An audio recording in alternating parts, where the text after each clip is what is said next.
There was a certain man of Rathaim, a Zuphite from the hill country of Ephraim, whose name was Elkanah, son of Jeroham, son of Elihu, son of Tohu, son of Zuph, an Ephraimite. He had 2 wives. The name of one was Hannah, and the name of the other was Peninnah. Peninnah had children, but Hannah had no children. Now this man used to go up year by year from his town to worship and to sacrifice to the Lord of hosts at Shiloh, where the 2 sons of Eli, Hophni and Phinehas, were priests of the Lord. On the day when Elkanah sacrificed, he would give portions to his wife Peninnah and to all her sons and daughters. But to Hannah he gave a double portion, because he loved her, though the Lord had closed her womb. Her rival used to provoke her severely, to irritate her, because the Lord had closed her womb. So it went on year after year. As often as she went up to the house of the Lord, she used to provoke her. Therefore Hannah wept and would not eat. Her husband Elkanah said to her, "Hannah, why do you weep? Why do you not eat? Why is your heart sad? Am I not more to you than 10 sons?" After they had eaten and drunk at Shiloh, Hannah rose and presented herself before the Lord. Now Eli the priest was sitting on the seat beside the doorpost of the temple of the Lord. She was deeply distressed and prayed to the Lord and wept bitterly. She made this vow, "O Lord of hosts, if only you will look on the misery of your servant and remember me, and not forget your servant, but will give to your servant a male child, then I will set him before you as a Nazirite until the day of his death. He shall neither drink wine nor intoxicants, and no razor shall touch his head." And as she continued praying before the Lord, Eli observed her mouth. Hannah was praying silently, only her lips moved, but her voice was not heard. Therefore Eli thought she was drunk. So Eli said to her, "How long will you make a drunken spectacle of yourself? Put away your wine." But Hannah answered, "No, my lord, I am a woman deeply troubled. I've drunk neither wine nor strong drink, but I've been pouring out my soul before the Lord. Do not regard your servant as a worthless woman, for I've been speaking out of my great anxiety and vexation all this time." And Eli answered, "Go in peace. The God of Israel grant the petition you have made to him." And she said, "Let your servant find favour in your sight." And then the woman went to her quarters, ate and drank with her husband, and her countenance was sad no longer. They rose early in the morning and worshipped before the Lord. Then they went back to their house at Ramah. Elkanah knew his wife Hannah, and the Lord remembered her. In due time Hannah conceived and bore a son. She named him Samuel, for she said, "I've asked him of the Lord."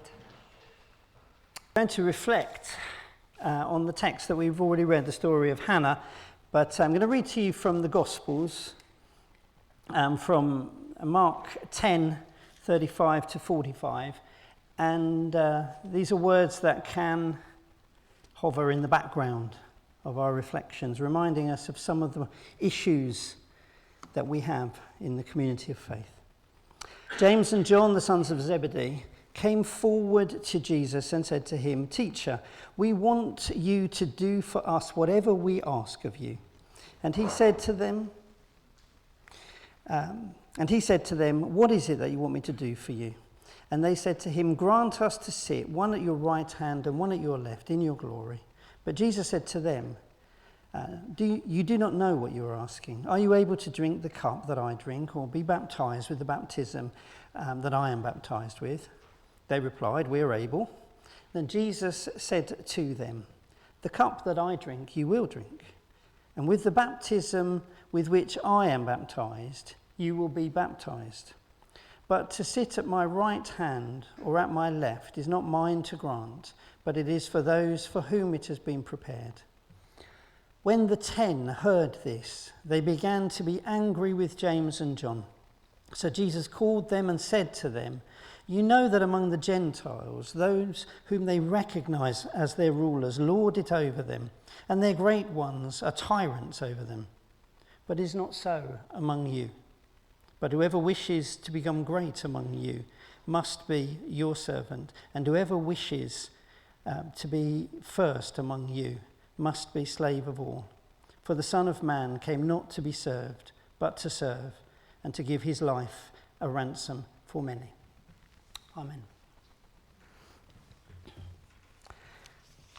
But if we cast our mind back to the story, and as we've already said, the story picks up with Hannah, who went to the temple to pray. She found her way to God, if you like, in her distress. She went to a place that was set aside for prayer with a people who deep down knew that God is attentive to those who are struggling, and also that God's goodness is a cause for celebration. They went annually. It was a celebration, a festival. So therefore, Hannah, despite her serious and life-altering condition, a condition that maybe for others would be a choice, but for her, could be a choice that they would embrace, but for her was a serious and life-altering condition, at least one she was labelled with, because we don't know the medical background. And in that sense, despite her issues, she's in a privileged place. She's in a place where she can go and pray. It's something we take for granted often. Even this week, I've had a bit of quiet, and enjoyed that relief of being able to just quietly put things before the Lord. Something we all know in many ways. And it's something I'm grateful for, just to be able to sit and say, "God, these are my issues.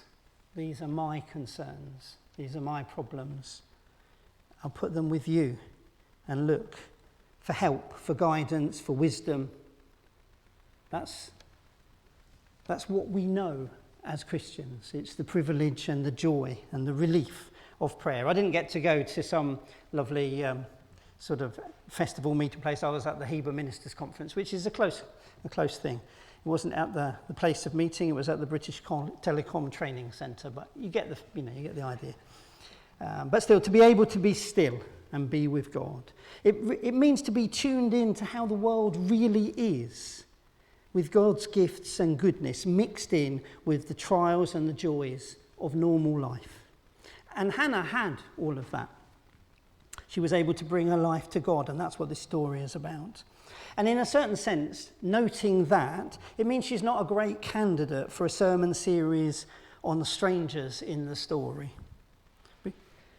But the truth is that often for people who are on the inside, they might live as people because of their experiences and because of their interactions with other people, people who are on the inside, but live as though they don't quite belong. Hannah's way to prayer, though a wonderful thing, is hindered. The story is a story of multiple pain. And she's hindered not simply by her life circumstances. She managed to bring that to God. She's working through, she's living with those things. Her life is hindered, her prayers are hindered by others in the faithful community who made coming to God a painful experience. There she is, year on year, going to pray for whatever, this could be for any sort of life experience. And it is her interactions within the community of faith that hinder her prayers and that make this a difficult thing. And we're going to look at the 3 different interactions and just see what they say to us. So we'll look first at our interactions. The first up is her rival, Peninnah, and her privilege. Every year the family would go to pray and to sacrifice. A good, faithful family. We're told the man has 2 wives. We're going to push that to one side different times. A big issue for her to think through. We should say is never going to work. But at that point, we just see it doesn't work. Much the same as a man had 2 sons is going to lead to fights. Here we get the same sort of thing. But we're told twice that Peninnah, the other wife, would provoke Hannah. As the sacrificed meat was dished out, and Hannah would get her double portion because she was loved. Peninnah would get her 1 portion, but then so would all of her sons and daughters. So how did Peninnah provoke Hannah? There's something just in this situation. And we're not told how the provocation, we're just told it was a provocation. And you see, it can be done thoughtlessly, unintentionally. Have you ever been provoked by someone else, even here, unintentionally, who's gone about their lives and just got up your nose? I'm new here, so obviously it hasn't happened to me yet, but it could happen. But we're told in this case it was done to irritate her. It did much more than that. It added pain to the pain she felt of not having children, which may or may not always be, if you like, a distress, but for her it really was. It could be that Peninnah was just too happy, that she always was received well in Shiloh when she went, with her big family taken to be a sign of blessing and her taken to be a blessed woman. She may have been oblivious to what had been given to her, and if you can imagine, her meting out advice to Hannah. Oh, Hannah, make a bit of an effort to be a bit more cheerful, Hannah. Why don't you? I find that if you smile, people smile back. And inside, Hannah may have wanted to say, well, if I had your family, then perhaps I would smile more often as well. It could simply be that Peninnah very obviously rubbed Hannah's nose in it. But it could have been done subtly or even in a well-meaning way. I remember when I was a teenager, one of our church leaders was a consultant, a medical consultant, very kindly offered to give my mum some advice about money management because as a family we were struggling to pay the bills. And he was a very busy man, and he made time to come and sit with my mum and give her some good advice about how to manage her money. And then at the end of it, off he went. My mum thanked him. I remember overhearing her sometime later discussing this with another member of the family, and she was very appreciative of his intentions, but noted that if she had had his income, she probably wouldn't have had any problems managing her money. There was a difference. In fact, my mum was a great money manager, making pounds stretch to cover the necessities of 5 children, and some treats as well. She was good at that. But the consultant felt he was better and had failed to notice that part of that benefit was just he had a big fat bank account and didn't have the same problems. So maybe Hannah and my mum could have done with that phrase that was popular a little while back, check your privilege. Because advantage comes in all sorts of ways: health, money, education, status, nationality, race, gender, sexuality, all of these things. Those who have it are often unaware, oblivious to the advantage it gives. But all of those things can lead to the people on the wrong end of it feeling like they don't quite belong. It's made life harder when those of us who have that privileged ticket for life take up the centre ground and heedlessly and effortlessly have that central place. And in Mark's Gospel, as we read, Jesus says that in the wider world, those with the privilege lord it over the others. They become even tyrants. And that can be done also in subtle ways, not just in obviously bullying ways. Jesus says very plainly, it is not so with you. Here the last shall be first. And a part of that very simple, almost naive phrase, here the last shall be first, it means it needs to be worked through. It's not a given. And it means privileges need to be checked. Those who don't have them need to be found a way to be honoured and to be given that position. It's a task of the community, and it's an urgent one if Hannah's way to prayer and that of others is not to be hindered. So that's Peninnah. Then we come to Elkanah. Now he's a good guy because he's a loving husband. But in his love, did you notice? He asks some silly questions. And he gives some easy answers. I'm quite prepared to give him a break here, guys, really, because that's what husbands do. But it's not as simple as that, is it? Hannah has this blessing of a loving husband.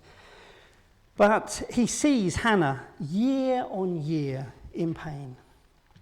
This is what he says to her. Why do you weep? Why do you not eat? Why is your heart so sad? These are powerful questions. Really powerful questions. They sound like asking the obvious, but exploring them in a loving environment with someone really prepared to listen may over time bring real help to somebody.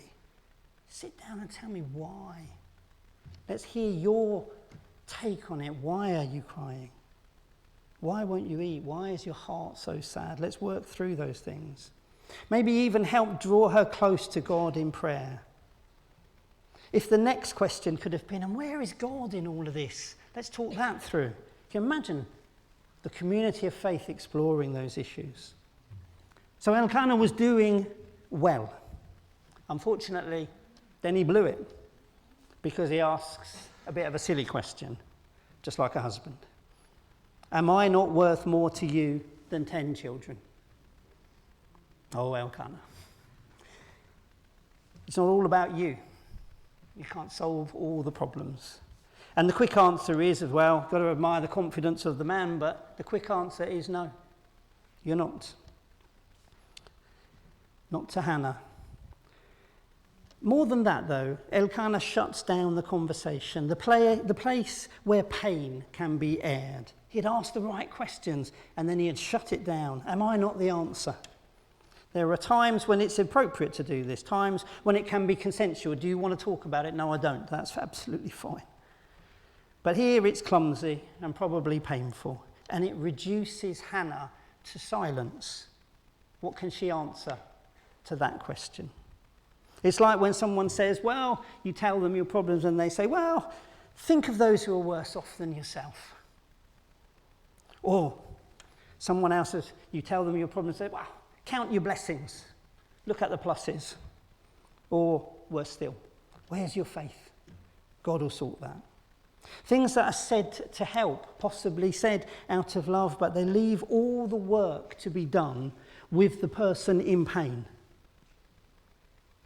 You see, empathy does some of the work. It seeks to understand, to feel with the person, not necessarily to put things right, but to be there with people. And these questions and these comments that are really proposing easy answers to big questions, well, they shut people up.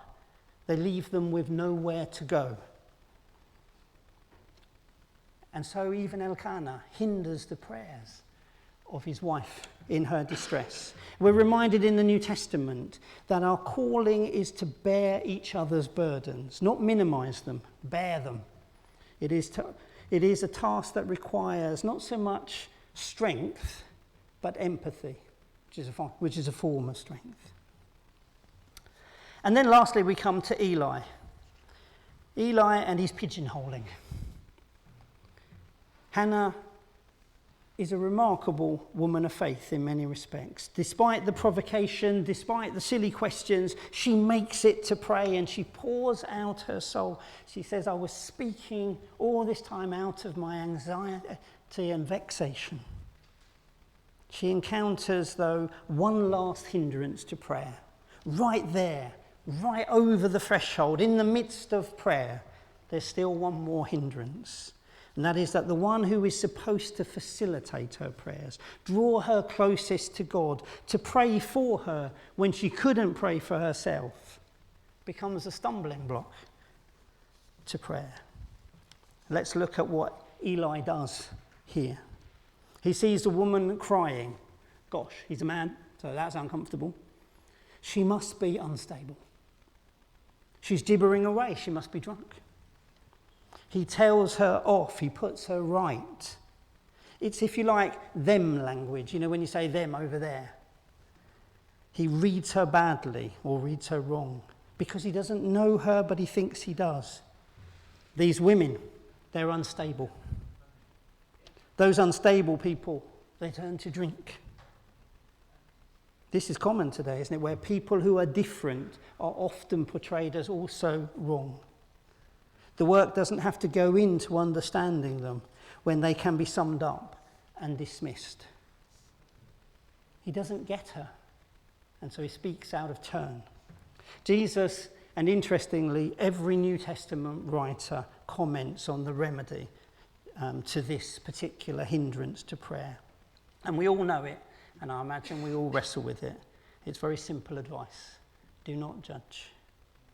And we all jump in straight away, well, you have to judge a bit. You can't get through life without making some judgments.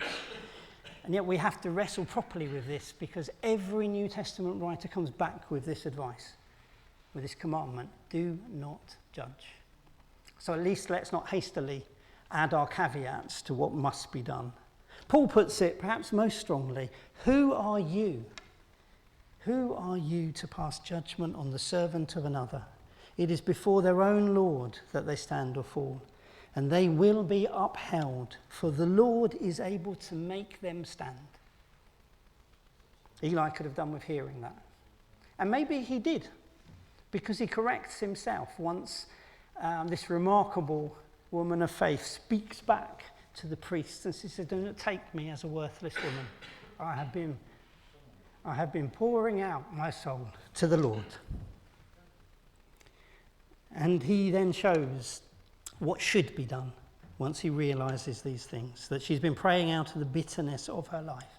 And this is a really important thing when we come to judge, to listen not to the standards by which we easily judge things, but to listen to the details of a person's life. In this case, the bitterness of my life, she says. And he corrects himself, so full marks here. At least, let's say, 2 cheers for Eli. Go in peace. The God of Israel grant the petition you have made to him. Notice that in her prayers, this attitude of Eli really matters to her. It's not inconsequential. It's not, oh, well, I wasn't talking to you. In any case, I was talking to God. It really matters. She says, let your servant find favor in your sight. The people we might easily judge. The opinion of the faithful community matters. Let your servant find favor in your sight. Notice as well that long before she knew how or if God would answer her prayers in any particular way, bringing her needs to God unimpeded with the affirmation of Eli makes a difference to her. It says she went to her quarters, she ate and she drank with her husband, and her countenance was sad no longer. It wasn't just the outcome, it was the being heard in the company of the people of God, being told, yes, you have a right to bring, or yes, you were right to bring these things to God, makes a difference. She feels heard by God and by the faithful, represented in this time by the priest. And so let us notice that when we talk about welcome, we're not just saying, can people come in or can people not come in? How do we welcome them? It's about how people get to pray. Because this passage is all about, can I pray? Will you get in my way of prayer? Or will you welcome me in to prayer? Will you do the work so that I can be welcomed to pray?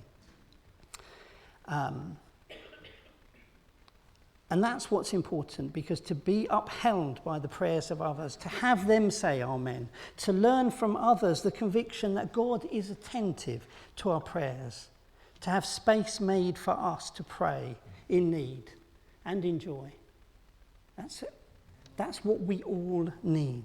And Hannah's story points out that the community of faith can also sometimes be a hindrance to prayer, a block to the way of meeting, on the way to meeting with God.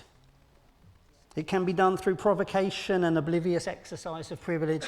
It can be done through silly questions and easy answers. And it can be done through judgmentalism.